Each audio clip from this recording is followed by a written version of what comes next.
Welcome to boardshop.co.uk. Yet another surfboard review coming your way, but this is a goodie. It is the Slater Designs Firewire Dan and Slater collab, the S-Boss.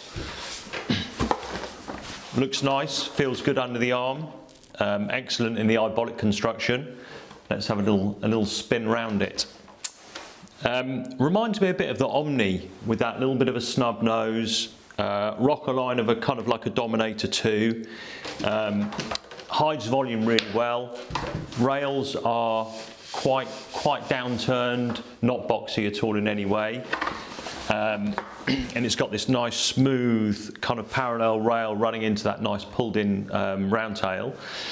The killer feature here is what they call a double barrel something rather in a V concave or whatever. But what it actually is a big spine running down the centre of the board on the stringer here with concave either side, starting all the way up here and then getting progressively more aggressive until it settles down to get through the fins.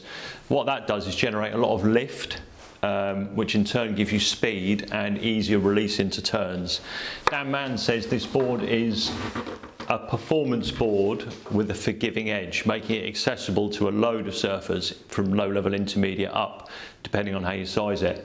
Now, the reason it reminds me of the Omni is because the Omni was one of those boards which was touted as a performance board, but it was so obedient, it did exactly what you told it to do and there were no surprises. And the S-Boss is very much like that. It's very predictable, it's very responsive, it doesn't do stuff that you don't expect it or don't want it to do.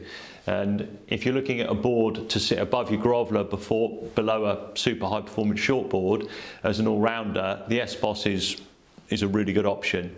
Now, if you read the stuff that Dan, Kevin Schultz and Kelly Slater say about this board, they say that it needs a decent wave, chest high and up, it really comes to life. But we had a demo and a couple of the boys surfed it, and even in bouncy, choppy, kind of waist-high waves with a little bit of power, it actually went all right. It got you in nice and early with that big spine and the lift that's generated for paddling and when you're up and riding surfing. So it's a really good board in terms of wave range. And referencing back to the Omni again, same thing. That was touted as a high performance type board, but actually it works really well as an everyday board. So that combination of that spine, the deep concaves, the parallel rails, gives you lots of drive and hold, and it doesn't really matter whether you want to try and get the board vertical or whether you're a lower level surfer just trying to get down the line and generate speed and throw in some little turns and cutties, or whether you want to try and boost airs like that Kevin Schultz fella. It's a board that can do all those things, it ticks all those boxes. Fin wise, so it's got the 5-fin setup of course, as all boards do nowadays pretty much. It works better as a quad, I think, unless you want to do really high performance off the tail surfing in very punchy, powerful, speedy waves where you need a lot of pivot with that rear fin that a thruster gives you.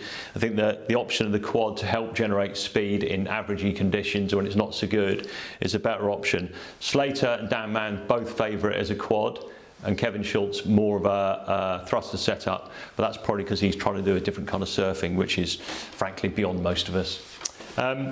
It's in the eyebolic construction, so you know what that gives you. That kind of epoxy setup gives you lots of speed, lots of responsiveness. The board stores up the energy and releases as you come out your turn, so you get lots of speed and you get a lot of recoil.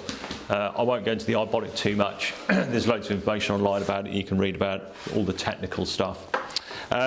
So the S-Boss, size it down a little bit from your groveler, up a little bit from your high performance shortboard, but if you're stuck between sizes, go up in size. The board hides the volume really well. It doesn't feel bulky. Like this is a 6.0, 34.5 litres. It doesn't feel like that. It feels like a more performancey board, feels a couple of litres less. So if you're stuck between sizes, like I said, go up, not down.